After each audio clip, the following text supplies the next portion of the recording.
Le concept même. Bienvenue à cette deuxième présentation JDR-ID. Encore et toujours centrée sur la Suisse, avec cette fois une très locale de l'étape, puisque c'est une pilier d'orchidée depuis longtemps, qui va nous présenter également son mémoire, cette fois sur un JDR un peu spécial qui est Blue Beat Pride. Audrey Muller.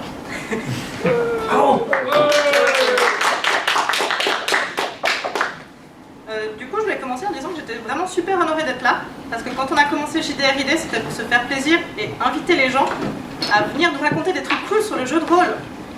Et donc à l'époque, je faisais déjà mes études en lettres, mais même comme ça, j'avais jamais pensé qu'un jour, j'aurais un truc cool à vous raconter sur le jeu de rôle.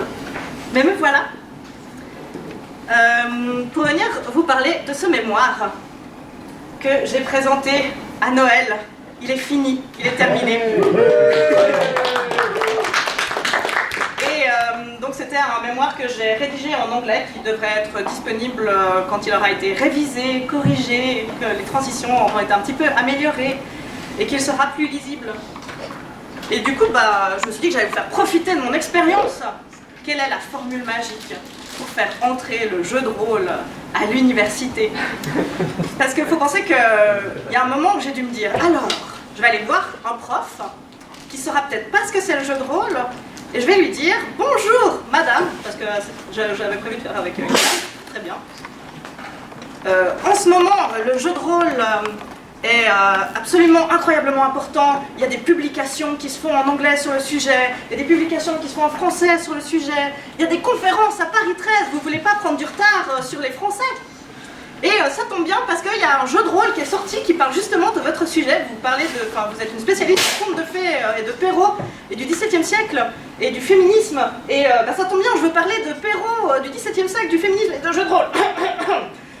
Et donc je suis allée voir ma prof et je lui ai dit bonjour, il y a un truc avec Perrault et du jeu de rôle. Et là ma prof a fait ok, je signe. Qu'est-ce que ça va être? Ça a l'air super intéressant, c'est quoi le jeu de rôle? Puis là je lui ai dit je peux pas vous montrer, le livre est pas encore sorti. Puis là elle m'a fait il y a un livre, c'est encore plus cool que ce que je pensais.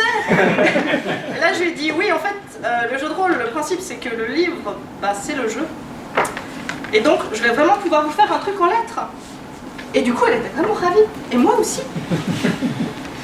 Donc ce qui est cool quand on fait du jeu de rôle, c'est que souvent les gens ils nous mettent tout ce qu'on va devoir étudier, c'est déjà dans le livre.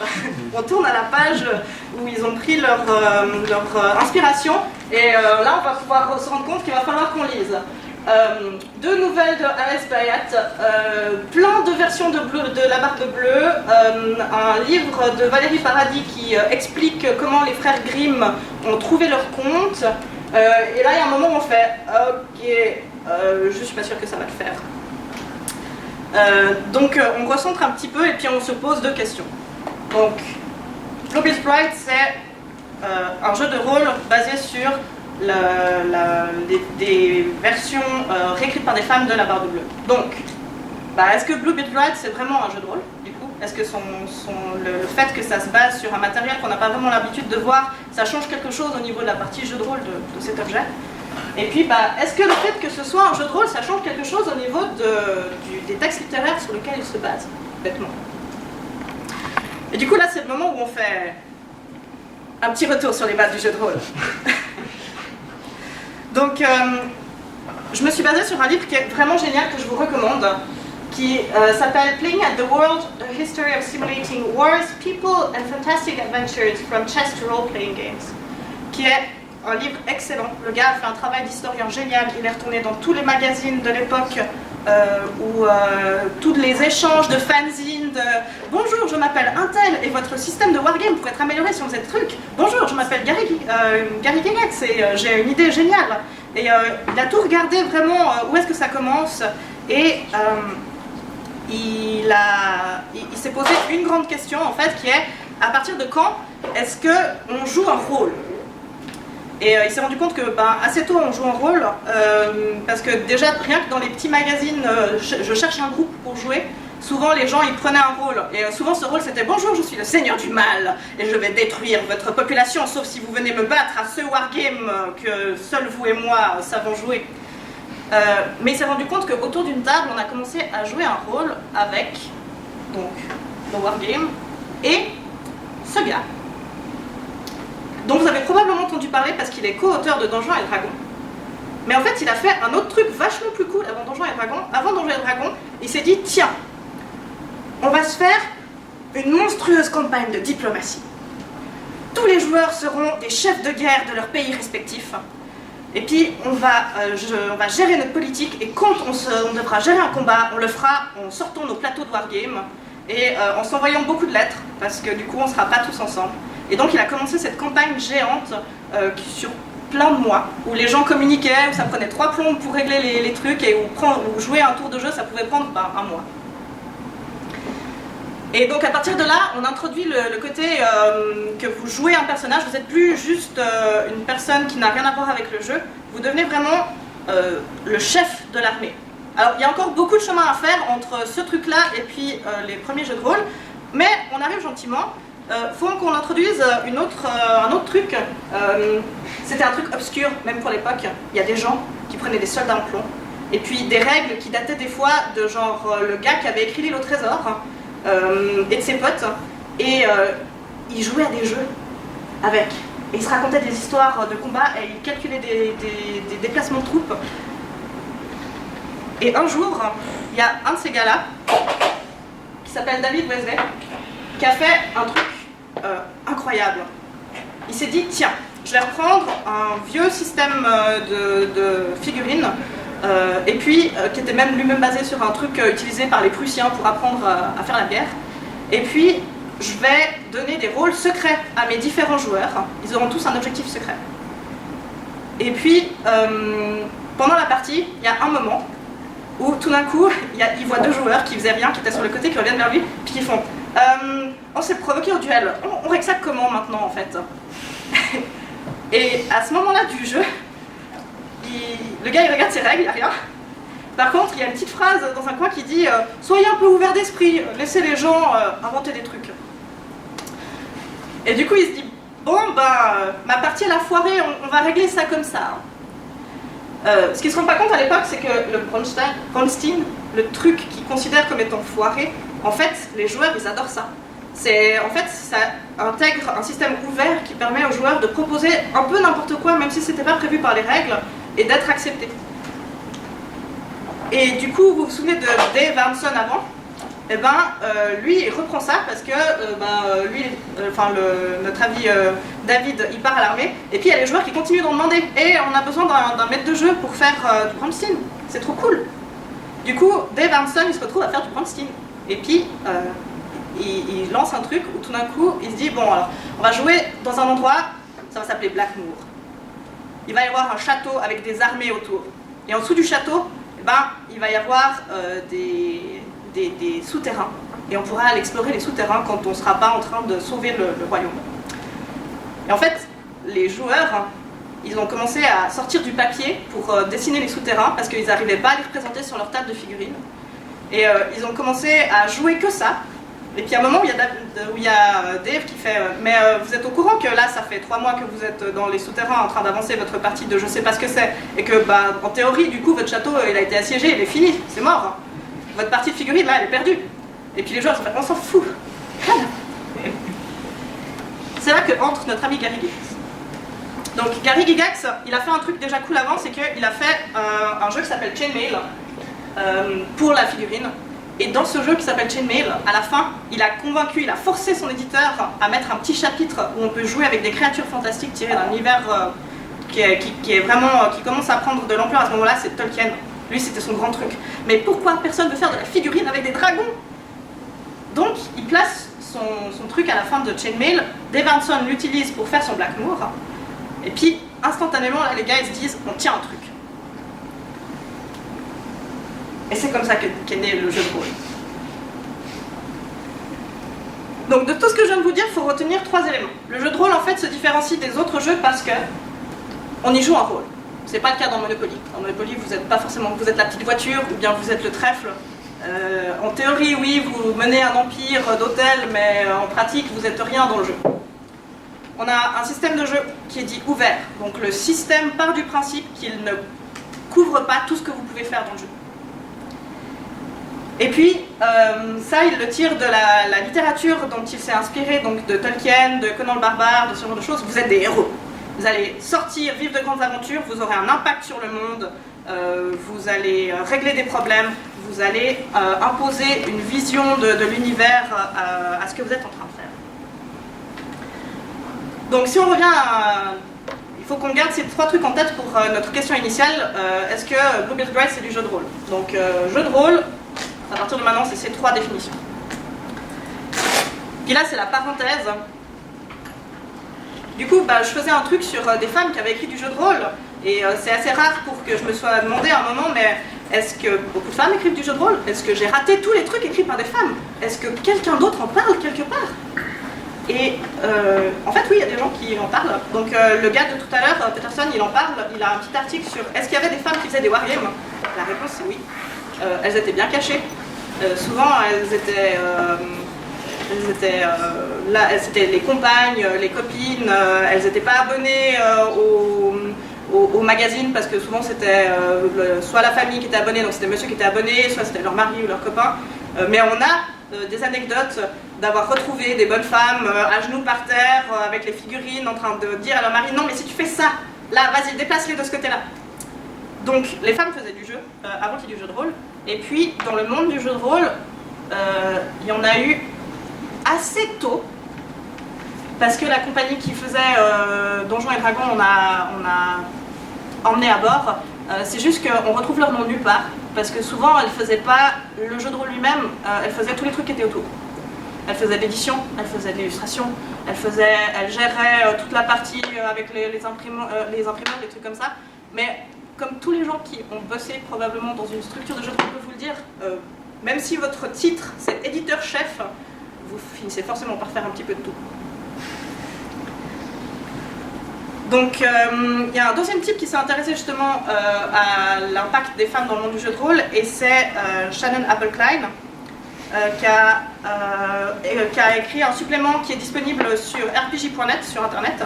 Et puis principalement ce qui ressort, c'est qu'il dit, ben voilà, il y avait peu de femmes, donc du coup on a peu de production de femmes, on a en tout cas peu de productions sur lesquelles il y a le nom des autrices. Le peu de jeux qu'on a qui sont vraiment reconnus par des femmes, c'est souvent des ovnis dans le paysage JDR de l'époque. C'est des trucs où il y a... ce qu'il nous dit là, c'est il y a peu de combats, few monster bashing dungeon crawls, mais par contre, souvent elles amènent des nouveaux trucs. Par exemple, Gold, c'est le nom d'une des autrices, elle a un des premiers RPG qui utilise la fantasy, qui est influencé par le monde asiatique. On a Campbell, c'est un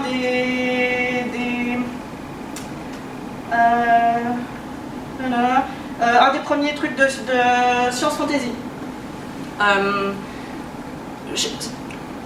Si je vous parle de Nobilis, c'est une femme qui a fait ce truc que la plupart des gens regardent toujours dans leur... Enfin, on regarde le livre la première fois, on se dit « Ah, ça a l'air trop cool !» On commence à jouer le truc, là on se dit « Waouh, qu'est-ce que je vais faire de cette chose ?»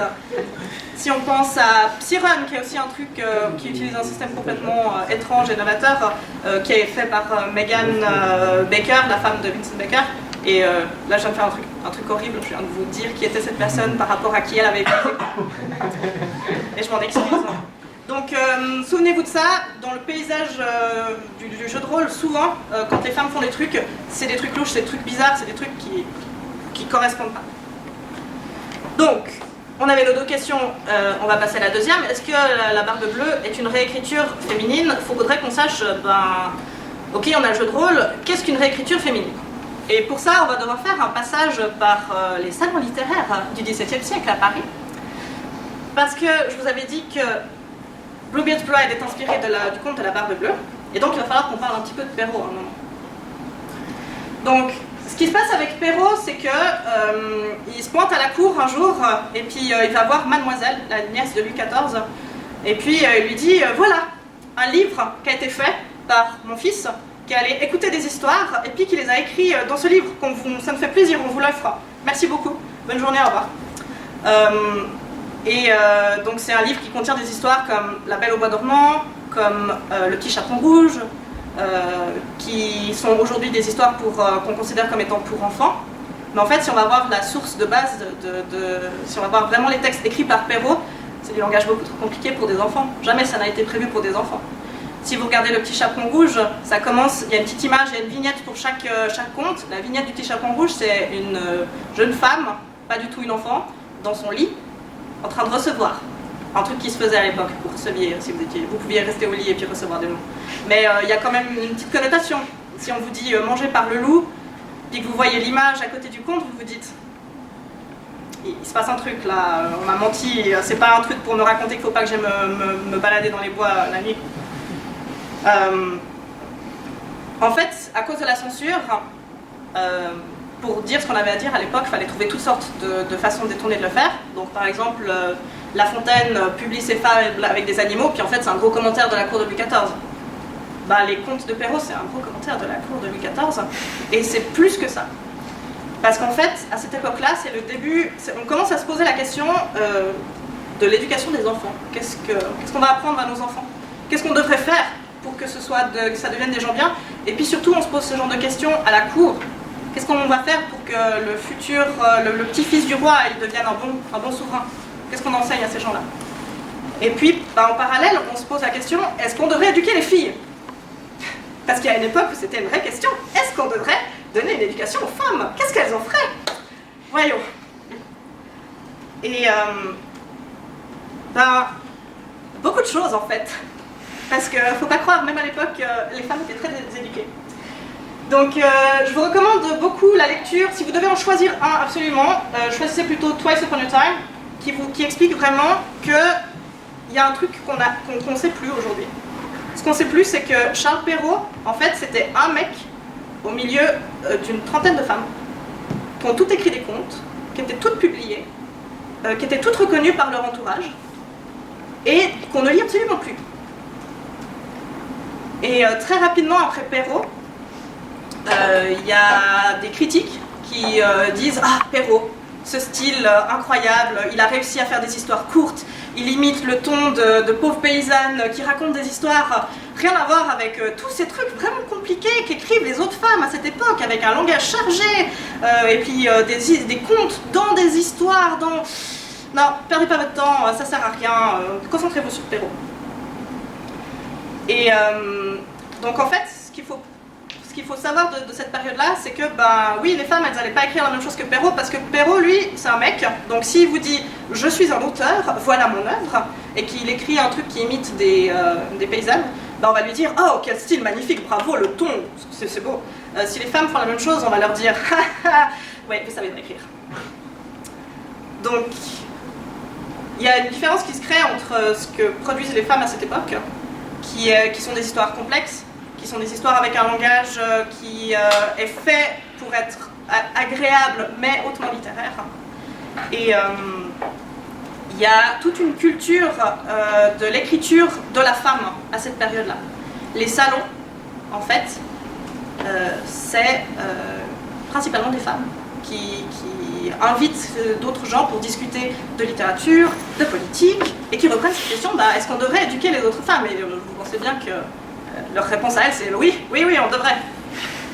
Et donc, quand Perrault offre son recueil de contes de fées à Mademoiselle, la nièce de Louis XIV, qui n'est pas n'importe qui, c'est la seule princesse mariable de France. Ça veut dire que c'est une personne qui a une position où tout le monde a envie de lui faire des trucs, si possible épouser d'autres gars, mais bon. Et du coup, si on regarde tous les contes du recueil de Perrault, c'est toutes des histoires genre qu'est-ce qui pourrait se passer si votre belle-mère était un ogre et décidait de prendre le contrôle de votre vie? Faites attention aux mecs parce que vous risquez de vous retrouver coincé avec un mariage dont vous n'avez pas trop envie. Et à cette époque-là, il y a des histoires avec les fils bâtards de Louis XIV qui font que ce conte est vraiment important. Il y a toutes sortes d'histoires du coup qui sont une forme d'éducation. Et si on regarde les fées des premiers contes de fées, souvent, c'est pas qu'elles ont des pouvoirs magiques, c'est que c'est des éducatrices. La marraine de Cendrillon, elle, finalement, c'est pas une personne qui lui offre des objets magiques, c'est surtout une personne qui lui dit « tu vas aller au bal, donc tu vas t'habiller correctement. Tu feras attention à la façon dont tu vas y aller, et puis moi je vais t'introduire à la cour, pour pas qu'on rie de toi. » Et le conte de fées, du coup, c'est vraiment un objet politique à cette époque-là. Des femmes qui disent, ben voilà, attention aux autres femmes, faites attention à ces éléments-là, voilà notre avis sur l'amour, voilà notre avis sur toutes sortes de sujets pour lesquels on ne leur donne pas la parole. Qu'est-ce qui se passe dans La Barbe Bleue? Donc La Barbe Bleue, vous vous souvenez, c'est ce conte sur la femme trop curieuse. Enfin, et sur son mari qui tue toutes ces femmes aussi, globalement. Donc ça, je sais pas, tout de suite, ça pourrait devenir utile de savoir qu'il le fait.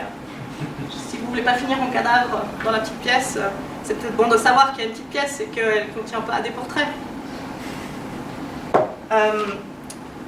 Donc Perrault, dans tous ses contes, joue sur la dualité de la morale. En fait, ça entre dans la dispute des anciens et des modernes. Et puis là, il se fout complètement de la gueule de La Fontaine. Avec les morales à la fin de ses contes, ce qu'il est en train de dire, c'est toi, écriteur, tu écris des fables. Et il faut que la morale soit évidente à la fin. Moi, j'écris des contes. Et puis dans mes contes, à la fin, je mets 2 morales. Et puis regarde, la première, elle dit « La curiosité, malgré tous ses attraits, coûte souvent bien des regrets. » Et on voit tous les jours 1000 exemples paraître. C'est, n'en déplaise au sexe, un plaisir bien léger. Dès qu'on le prend, il cesse d'être et toujours il coûte trop cher. Donc la première, c'est attention, la curiosité, c'est pas bien. Puis la deuxième, c'est si jamais les maris peuvent être absolument horribles, mais bien sûr, aujourd'hui, il n'y en a plus. Et un bon mari, c'est quelqu'un qui ne demande pas n'importe quoi à sa femme. Et dans tous les contes de Perrault, du coup, on a ces doubles moralités qui souvent se contredisent l'une l'autre. Et on est obligé de retourner dans le texte pour voir qui l'emporte. Dans le conte de Perrault, dans le conte de La Barbe Bleue, c'est pas la Barbe Bleue qui survit à la fin, qui profite de la fortune. Donc a priori, dans un conte de l'époque, ça veut dire que vous étiez le méchant, si vous êtes mort à la fin. Ouais, je sais, spoiler. Donc Perrault, il fait vraiment l'effort d'écrire une histoire agréable à lire, mais en fait c'est bourré de commentaires sur le traitement des femmes à l'époque, le fait que souvent elles se retrouvent enfermées dans leur mariage et puis qu'elles ne savent pas trop qu'est-ce qui va se passer, et que là dehors il y a des vrais monstres. Et je vous recommande une autre lecture qui est Marc Escola lit Perrault, qui fait un commentaire du style d'écriture et de tout ce qu'on peut retrouver. Par exemple, à la fin, c'est les frères de la demoiselle qui viennent la sauver, et c'est écrit qu'ils sont dragons et mousquetaires. Mais dragons et mousquetaires, c'est des trucs qui existent à l'époque de Louis XIV, à l'époque où Perrault écrit. C'est des trucs qui n'existent pas dans les temps anciens d'où viennent les contes. Donc clairement, c'est pas une critique de temps anciens, c'est une critique de l'époque à laquelle il écrit. Donc le conte de La Barbe Bleue va faire beaucoup de petits. C'est un truc qui a beaucoup fasciné, surtout les Anglais. Ce qui a beaucoup facilité mon travail après, parce que du coup, comme j'étais en anglais, c'était assez cool. Et c'est un conte étonnamment qui est beaucoup repris par les femmes. Je dis étonnamment, mais en fait, c'est pas du tout étonnant. Parce que, donc, comme on l'a vu, c'est un conte qui contient déjà un commentaire sur la société. Et puis, c'est un conte qui permet de parler de beaucoup de thèmes, le mariage, si on doit rester ou non à la maison, la santé, et du coup on a un millier de versions de ce conte. Il y a une version par exemple où la jeune femme apprend que son mari est un tueur, et là elle fait « Ah, bien, on va pouvoir faire ça ensemble, ce sera cool ».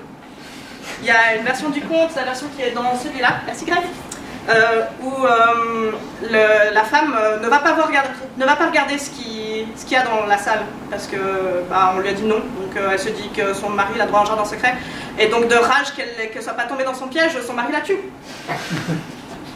Vous remarquerez que c'est une inversion complète, et que là, la personne qui a perdu, c'est celle qui n'a pas été curieuse. Et une des réécritures auxquelles on va s'intéresser, parce qu'elle est mentionnée justement dans la médiographie de Bluebeard's Bride et qu'elle est présente partout. Si vous avez lu The Bloody Chamber d'Angela Carter et que vous lisez le manuel de Bluebeard's Bride, clairement c'est l'inspiration première. Donc, comment ça fonctionne? elle prend le conte de la Barbe Bleue, et puis le premier truc qu'elle fait, c'est elle passe de cette narration qui commence en disant c'était un homme il avait la barbe bleue, pas de bol, et elle commence en je. J'étais dans un train qui m'emmenait de Paris et qui me menait à ma nouvelle vie. Et tout de suite, on sait que déjà, le personnage principal, c'est plus la Barbe Bleue, c'est sa fiancée, et puis qu'on va tout voir par ses yeux. Ce qui permet de faire un personnage beaucoup plus complexe que cette espèce... dans la Barbe Bleue, le but du personnage, c'est juste de montrer vraiment la Barbe Bleue. Le personnage principal du conte de Perrault, c'est pas du tout ce personnage féminin qui survit à la fin, c'est vraiment le mec horrible qui commet des crimes. Donc là, Angela Carter recadre. De manière générale, quand les femmes réécrivent, c'est ce qu'elles font, elles recadrent sur l'expérience d'une autre femme. Elle change légèrement, au lieu que ce soit dans un conte du temps passé, c'est quand même un conte du temps passé, on fait le gothique.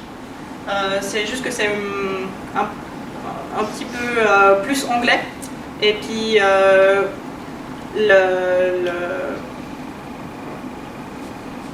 on remplace en fait le manoir médiéval par un manoir médiéval dans les plaines anglaises. C'est plus isolé et puis c'est plus sympa.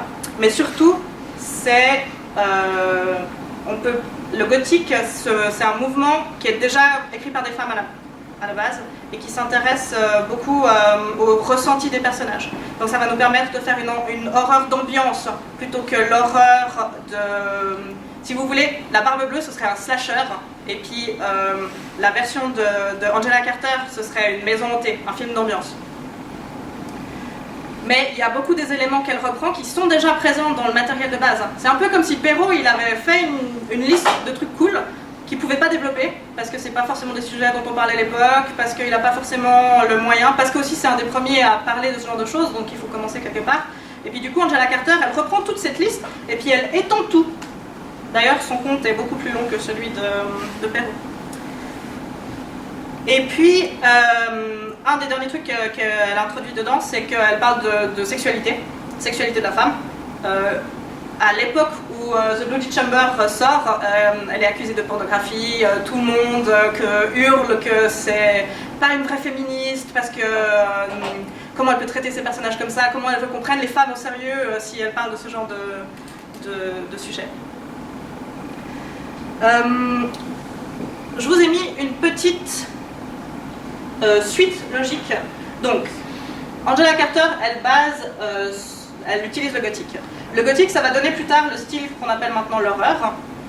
Et puis, il y a un sous-genre de l'horreur qu'on connaît beaucoup moins, c'est l'horreur féminine. Donc, si on part du début, le gothique, c'est un type de roman qui met l'emphase sur le macabre et le surnaturel. Et puis c'est un genre qui s'intéresse à la peur. L'intérêt du genre, c'est la peur. Quand on passe à l'horreur, du coup on garde cet intérêt de la peur et puis on l'applique à toutes sortes de genres et puis on diversifie. Tout d'un coup on commence à voir les serial killers, le slasher, on a les maisons hantées, c'est vraiment plus du gothique, on a des histoires de fantômes, de monstres, de loups-garous, de toutes sortes de choses. Et puis quand on parle d'horreur féminine, c'est un des sous-genres de l'horreur où on s'intéresse à une vision de femme de la chose, et puis où on apporte des thèmes comme le contrôle qu'on a de son propre corps, le contrôle qu'on a de sa vie, bêtement. Est-ce que j'ai le droit de dire non, je veux pas le boulot, ou non, je veux pas le mariage, ou non, je veux pas l'enfant, et puis d'aller voir ailleurs. Est-ce qu'on a le droit de dire à notre famille mais c'est ma vie, je choisis? Non, pas d'accord. Et du coup, je vous ai donné deux définitions, celle qui est placée directement dans le manuel, qui dit l'horreur féminine ou horreur d'une perspective féminine qui engage habituellement qui s'engage habituellement autour de l'autonomie, de la sexualité et de la confiance. Ça prend place à l'intérieur et autour du corps et dans les espaces qu'on assume comme étant libres de danger. Et puis, donc, je vous ai donné une deuxième définition d'un auteur qui s'appelle Mark Jankovic, qui a écrit un livre qui s'appelle Horror, où il définit un peu l'horreur et puis il regarde d'où ça vient, ça va. Et lui, il dit que l'horreur contemporaine, donc l'horreur féminine contemporaine, prend plusieurs formes, mais sans surprise, ça s'intéresse à des personnages féminins et leur problème à définir ou maintenir leur identité dans la famille ou bien dans leur relation avec les hommes. Tout à l'heure, je vous ai dit, j'ai fait un truc horrible. J'ai défini Meg Baker en vous disant c'est la femme de. Il faut penser à un truc, c'est que pendant très longtemps, les femmes c'était la femme de, la mère de, la fille de.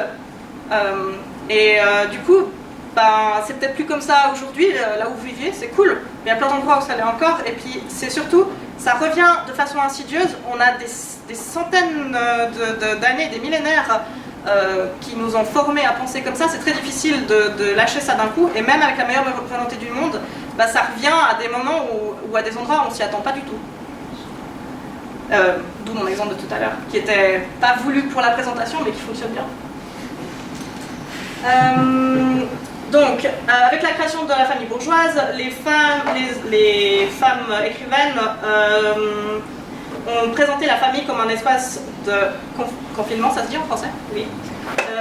Dans lequel l'identité de la femme est menacée par la fragmentation et le fait d'être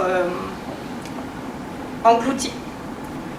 Donc, l'horreur féminine, finalement, c'est est-ce que j'arrive à rester moi malgré toutes les contraintes qu'il y a autour de moi.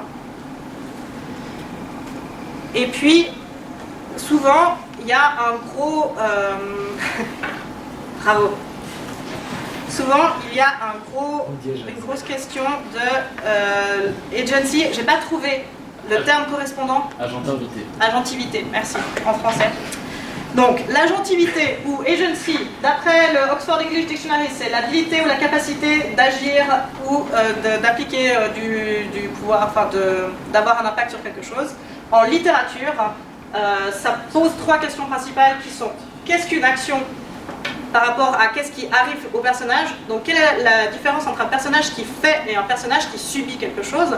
Par exemple, le personnage dans La Barbe Bleue de Perrault, la fiancée de La Barbe Bleue, elle subit toute l'histoire. À aucun moment il y a un verbe d'action où elle fait des trucs. À part quand elle va ouvrir la porte. Et puis, quelle action est-ce que c'est? Et est-ce que cette personne peut être tenue responsable? Parce que je rappelle que pendant très longtemps, légalement, les femmes n'étaient pas responsables de rien du tout, ne possédaient rien.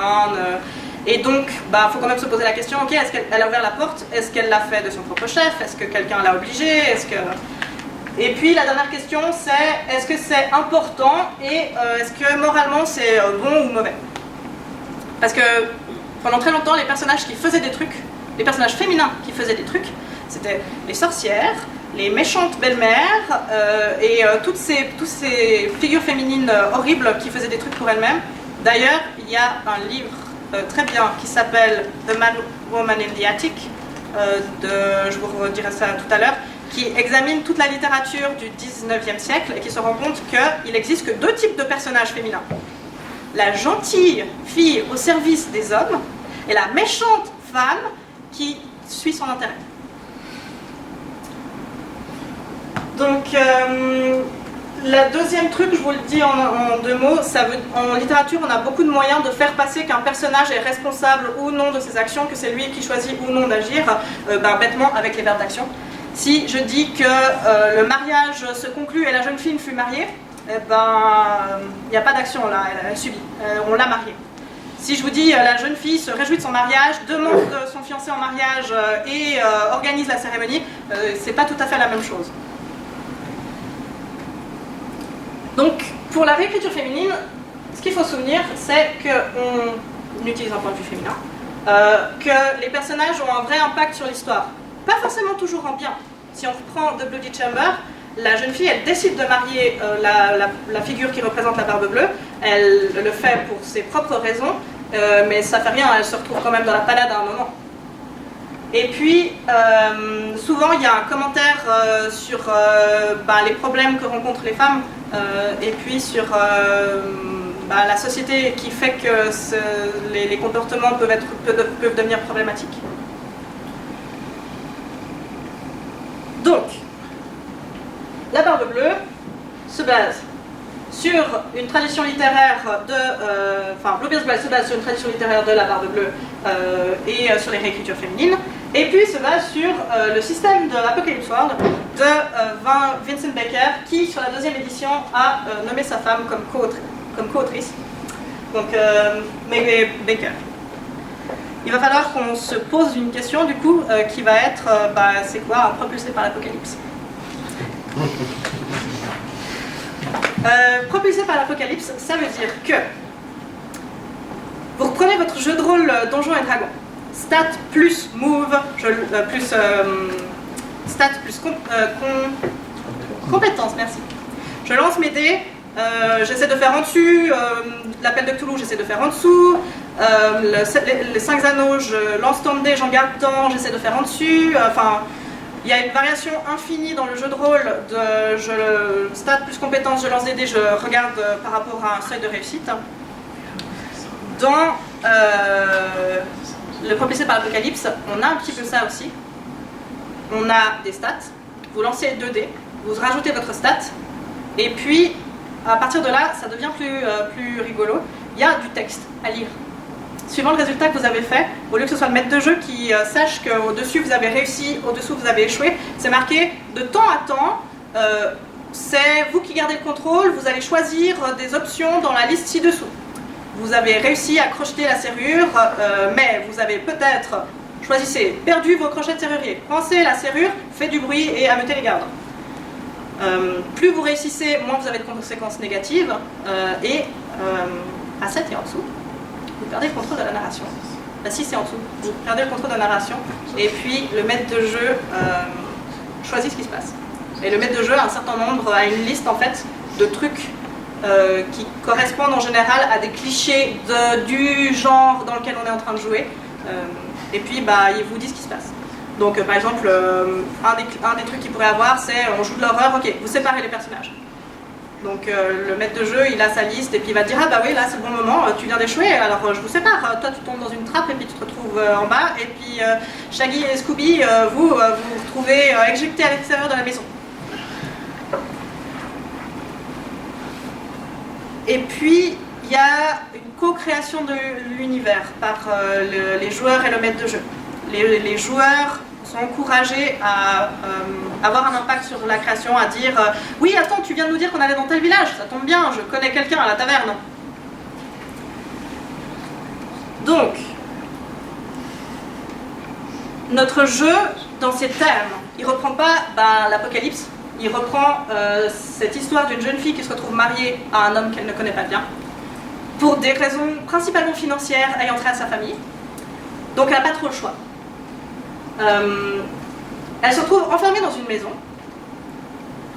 ce qui est assez intéressant parce que normalement la maison c'est un peu le lieu où domine la femme d'habitude. La maîtresse de maison, c'est madame. Et en littérature, beaucoup, les femmes sont à l'intérieur et elles maîtrisent les intérieurs. D'ailleurs, au Moyen-Âge, les seules femmes qui voyagent sont les prostituées. Raison pour laquelle très peu de femmes voyagent. Et puis, donc c'est de l'horreur, donc la maison est peuplée de monstres qui prennent plusieurs formes, et on va voir comment le système gère ça, parce que c'est là que ça devient intéressant. Donc, si on regarde le système il se dit, ok, il va falloir qu'on fasse un jeu d'horreur, mais du coup, si vous êtes tout un groupe d'aventuriers qui rentrez dans la maison de la Barbe Bleue, ça va pas trop le faire, donc vous allez être tout seul. Vous allez être plusieurs joueurs, mais tout seul. Il va y avoir un personnage. Et puis, pour gérer le fait que vous êtes plusieurs mais tout seul, on va avoir une division des types d'activités. Donc en fait, vous allez avoir des moves principalement d'exploration que tout le monde peut faire gratuitement et réussir automatiquement. Ça encourage les joueurs à se poser des questions sur le lieu. Et puis, il va y avoir une personne qui va avoir un anneau, l'anneau de mariage.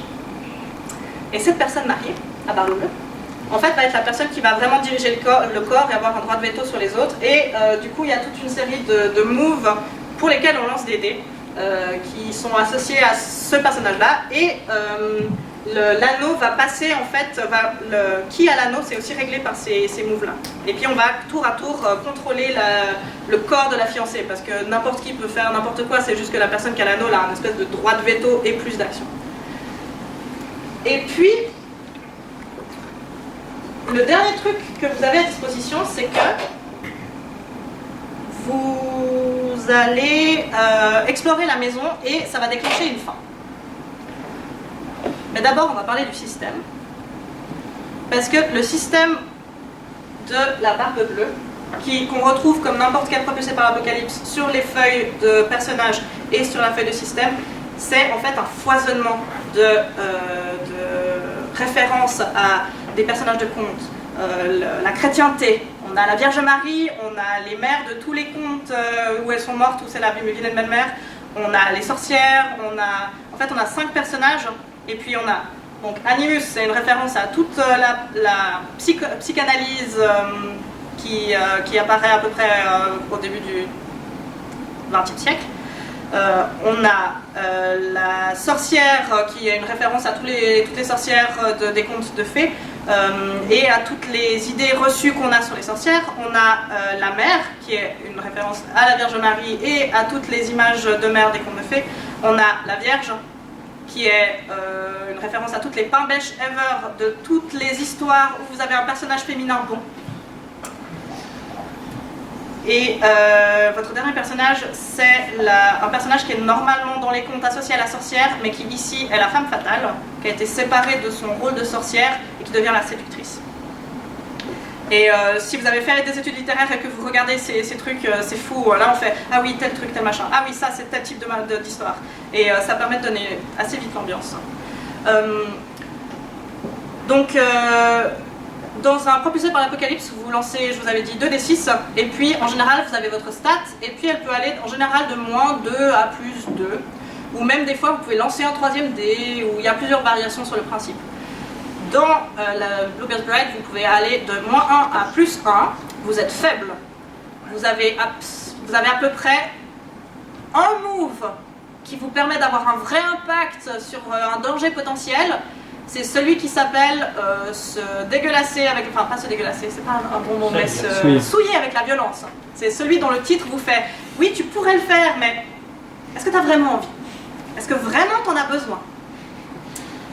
Et tous les autres trucs, c'est vous pouvez rediriger un petit peu le mal qui pourrait vous arriver. Vous pouvez regarder ce qui se passe autour de vous. Vous pouvez être sympa avec les autres. Vous pouvez être un personnage de conte. Vous pouvez être une femme dans une histoire, quoi. Ou dans certaines autres parties du monde d'ailleurs, en ce moment. Vous n'avez pas beaucoup de contrôle sur ce qui se passe.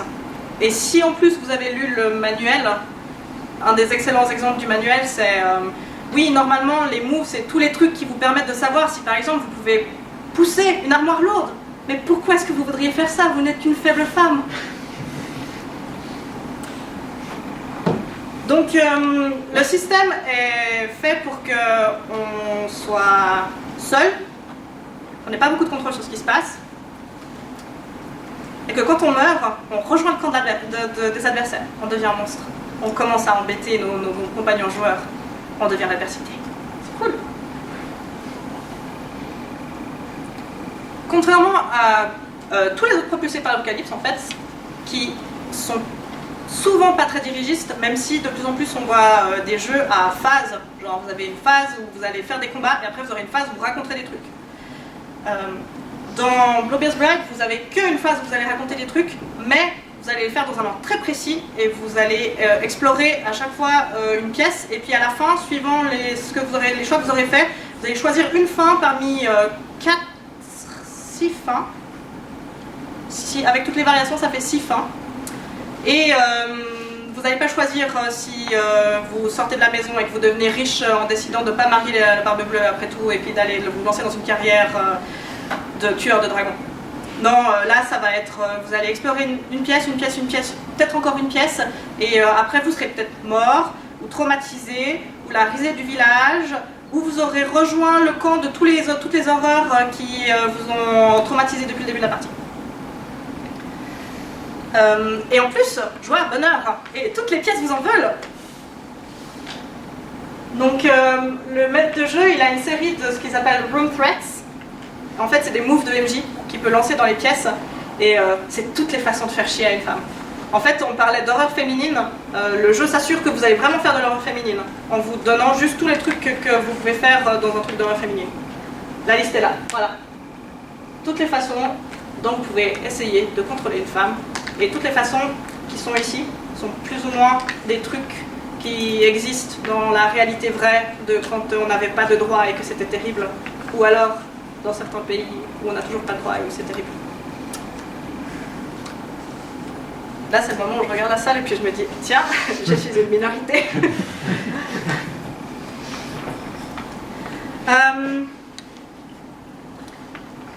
Donc, en conclusion, on s'était posé 2 questions au début. On s'était demandé, est-ce que Bluebeard's Bride est un jeu de rôle, un vrai jeu de rôle, qui correspond aux règles du jeu de rôle? Et on s'était demandé, est-ce que Bluebeard's Bride est une réécriture féministe? Et vous vous souvenez, je vous avais dit que c'était une question que je m'étais posée parce que c'est un objet qui est hybride, qui prend une tradition et puis qui l'adapte à un autre médium que celui qui est utilisé habituellement. Et en fait, on se rend compte que le résultat final est intéressant. Parce que donc, chacun de ces 6 points ont été pris, c'était les 3 premiers, c'est les 3 conclusions de ce que c'est un jeu de rôle. Les 3 suivants sont une conclusion de ce que c'est une réécriture féminine. Et on se rend compte que sur 6, on en garde 4, ce qui est toujours un de plus que si on prend que une des catégories séparées, c'est assez cool. Et dans chaque catégorie, on en perd un. Et alors ça, c'est un peu dû au type de littérature qui est adaptée, mais en fait, on voit que ce qu'on perd principalement dans les 2 cas, c'est que dans une écriture féminine, on devrait avoir un petit peu plus de pouvoir, mais ici dans le jeu de rôle, pour bien vous faire sentir qu'il n'y a aucun espoir et que vous pouvez trouver le prochain pont et aller sauter, vous n'avez aucun contrôle sur ce qui se passe. Vous avez très peu de contrôle sur ce qui se passe. Vous pouvez prendre des décisions, mais vous n'avez pas le pouvoir de les imposer au jeu. Et à la fin, vous êtes quand même placé dans une des cases suivant les choix que vous avez fait pendant la partie. Et en fait, on se rend compte que c'est un des trucs qu'on ne vous permet pas de faire, qu'un jeu de rôle devrait vous permettre de faire, qu'un jeu de rôle traditionnel vous permet de faire. Il vous donne du contrôle sur l'univers. D'ailleurs, il y a même des jeux de rôle où on vous donne tellement de contrôle sur l'univers que vous pouvez faire des trucs impossibles. Si vous prenez le système D6, avec les explosions du D6, vous pouvez lui demander à un gars, est-ce que je peux sauter, vous demandez au MJ, est-ce que je peux sauter en haut de la tour Eiffel depuis le... Et en théorie, il devrait vous dire, tu devrais pas pouvoir, mais lance les dés. Le seuil de réussite, c'est 100, 200, 1 millier. Et ok, les chances sont faibles, mais le système fait que vous avez quand même la possibilité de réussir. Dans Bluebeard's Bride, vous vous souvenez de l'armoire? Elle s'aimait pas. Et du coup, on se rend compte qu'en combinant ces deux formes, on a quand même beaucoup de différences qui sont faites au niveau du jeu de rôle. Donc on se retrouve avec un jeu de rôle, ok, c'est pas la première fois que c'est fait, mais où on a un seul personnage. Et puis on se retrouve dans un jeu de rôle où on a peu de contrôle sur ce qui se passe. Et puis on se retrouve surtout dans un jeu de rôle qui parle de thèmes que très peu de jeux de rôle abordent, à part des jeux de rôle écrits par des femmes, franchement. Très étrange, je me demande bien à quoi c'est dû. Vous vous souvenez, je vous avais parlé de Abel Klein qui dit en gros que les créations de jeux de rôle de femmes, c'est un peu des ovnis dans le paysage du jeu de rôle. En fait, c'était pas juste valable à l'époque où il y avait 5 personnes qui bossaient pour Donjons et Dragons. C'est toujours valable aujourd'hui. Et du coup, ça pose une question, c'est est-ce qu'on devrait inviter plus de femmes, venir parler de trucs dont on n'a pas l'habitude de parler et créer des trucs qu'on n'a pas l'habitude de faire en jeu de rôle? Et sur cette question de moi, un peu provocante exprès, je vous laisse poser vos questions.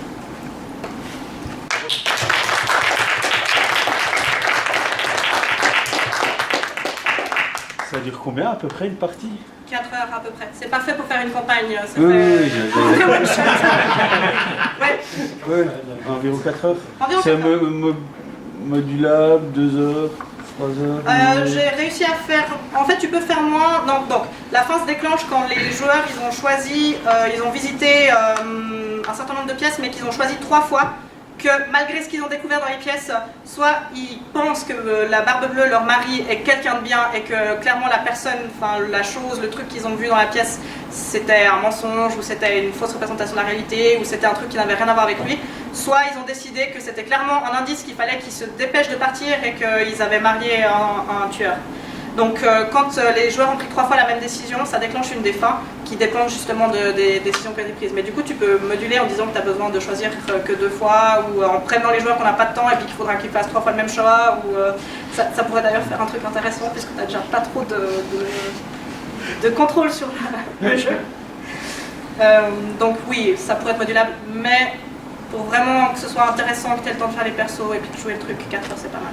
Et toujours dans des questions très factuelles. Donc c'est 5 joueurs, ni plus ni moins. Non, tu peux jouer à moins. Tu peux jouer, je pense ça. Alors, pour que ce soit intéressant, il faut qu'il y ait plusieurs joueurs parce que un des intérêts c'est justement que les personnages se disputent, soient pas d'accord, enfin que les différentes facettes de la personnalité soient pas d'accord. C'est ce qui fait que déjà votre personnage de la fiancée est plus intéressant et plus complexe. Mais ça rentre aussi dans un des autres thèmes qui est dont j'ai pas beaucoup parlé mais qui est exploré en littérature, surtout les réécritures féminines, qui est que souvent en fait en plus les personnages sont pas aidés par les autres personnages féminins autour parce que la société est faite de telle façon qu'on n'encourage pas les femmes à être potes avec d'autres femmes, au contraire elles sont supposées se battre pour les hommes qu'elles veulent épouser parce qu'on n'avait pas assez d'autres problèmes. Merci. Oui. J'imagine comment, vu le game et le play que ça doit impliquer, que le jeu est fait exprès de manière provocante. Il n'y a pas d'agency pour les femmes, mais c'est justement un peu en provocation pour montrer... Je suis assez d'accord avec toi. Qu'est-ce que, justement, quelle est la chose la plus surprenante que tu as vue en jeu de la part d'un joueur ? Est-ce que tu as vu des trucs où ils sont allés plus loin que le jeu de base, ou au contraire des trucs choquants où finalement ils sont complètement rentrés dans le piège ? C'est quoi la réaction la plus étrange qui t'a le plus surprise par rapport au playtest que tu as fait ? Honnêtement, le jeu est assez bien fait et en ayant fait le mémoire sur le sujet, j'avais une idée assez large de ce qui pouvait être fait pour avoir des attentes. À aucun moment j'ai joué et je me suis dit ah waouh, attends, comment je vais régler ça, c'est pas dans le jeu. Ce qui est intéressant, c'est de voir la façon dont certains archétypes sont joués et puis les différences de jeu entre les hommes et les femmes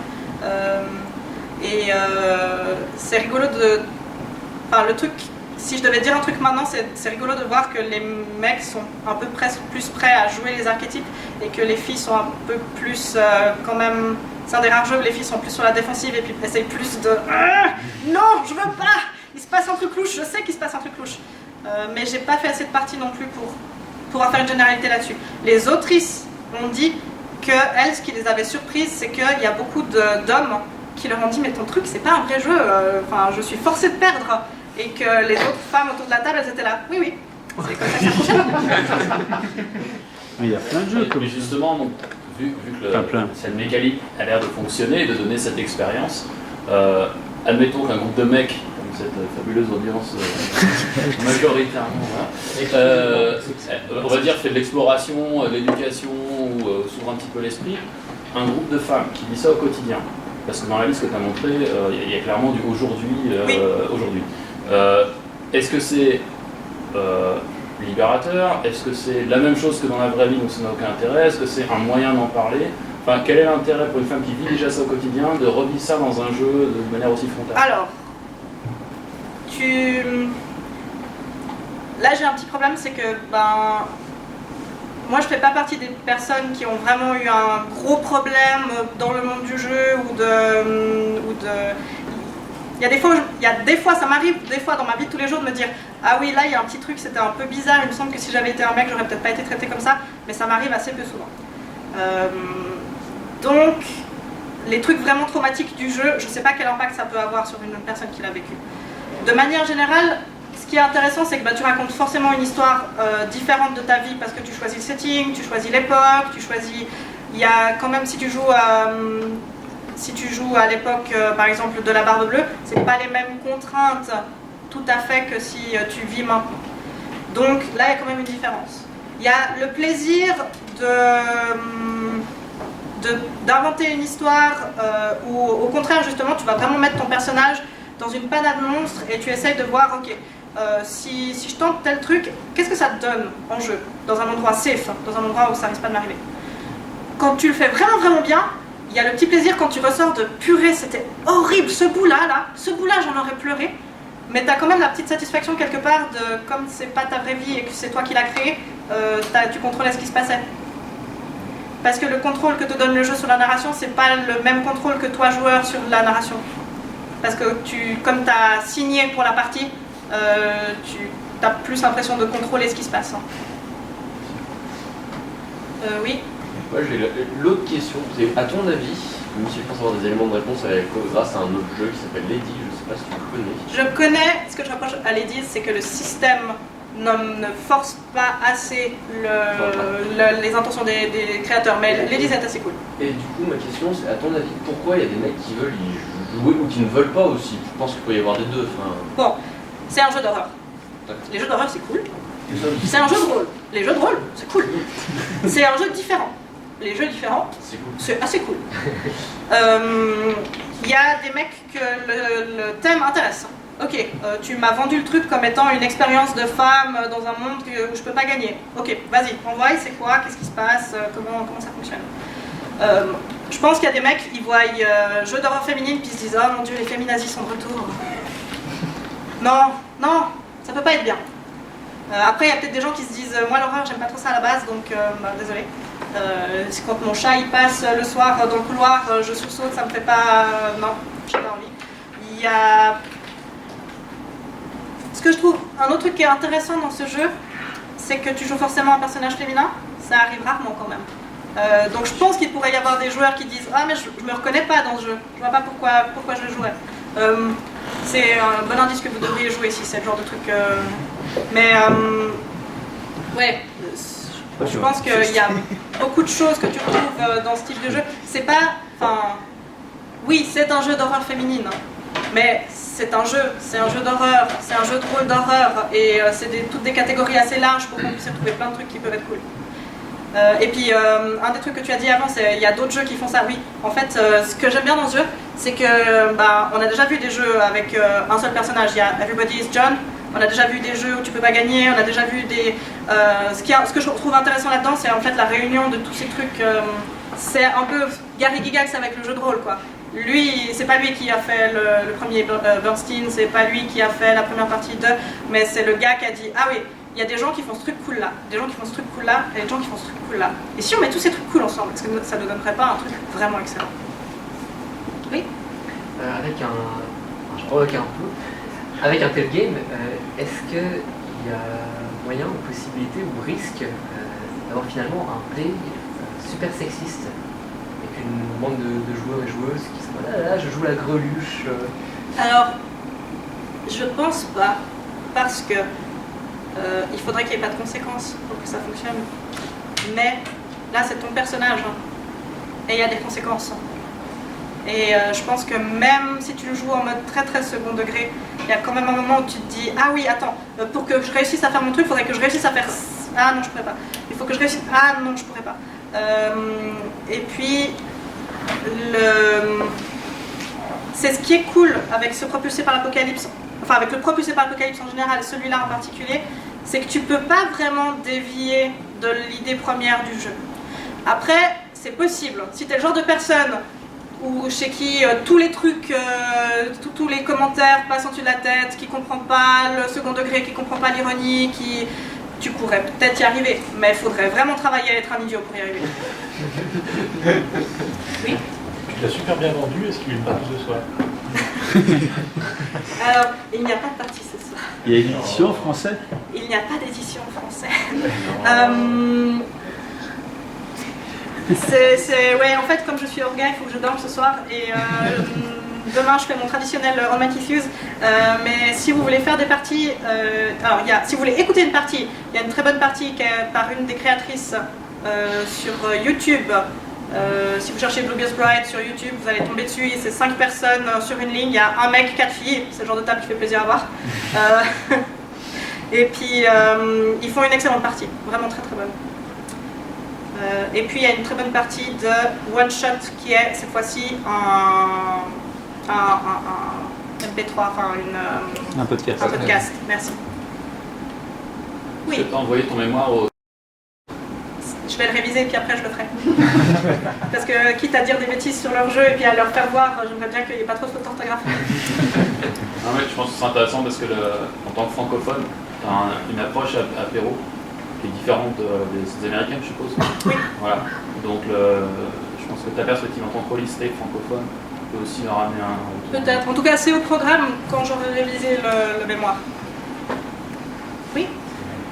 En général, c'est comme c'est un jeu un petit peu alien, c'est quelque chose d'assez particulier, c'est une expérience, enfin, comme tu l'as raconté, en tout cas assez forte. T'as eu quoi en général comme réaction, comme ressenti des joueurs et des joueuses en fin de partie? Alors, il y a un des joueurs habituels de mon groupe dans cette salle qui peut se permettre d'être un des joueurs habituels de notre groupe dans cette salle parce que son surnom c'est Déborah.